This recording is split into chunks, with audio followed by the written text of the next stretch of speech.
এবং আমাদের সাংসদ মহাশয়ের কাছে একটি স্মারকলিপি প্রদান করতে যাচ্ছি। সেই স্মারকলিপির বিষয়টি আমরা আপনাদের সামনে তুলে ধরছি। মাননীয় মহাশয়, বাঙালি উন্নয়ন সংস্থা লক্ষ্মীপুরের পক্ষ থেকে আপনাকে আন্তরিক শুভেচ্ছা ও শ্রদ্ধা জানাই।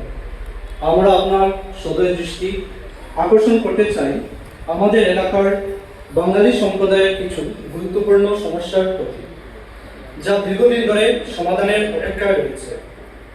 প্রথমত, আমাদের প্রথম এবং প্রধান দাবি হল আমরা শিলচর রেল স্টেশনের নামকরণ বিষয়টি আপনার নজরে আনতে চাই। শিলচর রেল স্টেশনের নাম ভাষাশহীদ স্টেশনের নামকরণ বাঙালি ভাষা ও সংস্কৃতির প্রতি সম্মান প্রদর্শনের একটি গুরুত্বপূর্ণ পদক্ষেপ হবে। আমরা আশা করি আপনি এই বিষয়ে দ্রুত পদক্ষেপ নেবেন এবং স্টেশনটির নামকরণ অতি সত্বর সম্পন্ন করবেন। দ্বিতীয়ত, 2002 সালে মণিপুরের চাকুরাটার অঞ্চল থেকে উগ্র সন্ত্রাসীদের দ্বারা বিতাড়িত হয়ে আসা বাঙালি সম্প্রদায়ের মানুষ বিগত 23 বছর থেকে চিরকুলে শরণার্থী হয়ে বসবাস করছেন। তাদেরকে স্থায়ী পাট্টা প্রদান করা। এই শরণার্থীরা বহু বছর ধরে এখানে বসবাস করছেন এবং তাদের জীবন ও জীবিকা এই জায়গার সাথে গভীরভাবে জড়িত।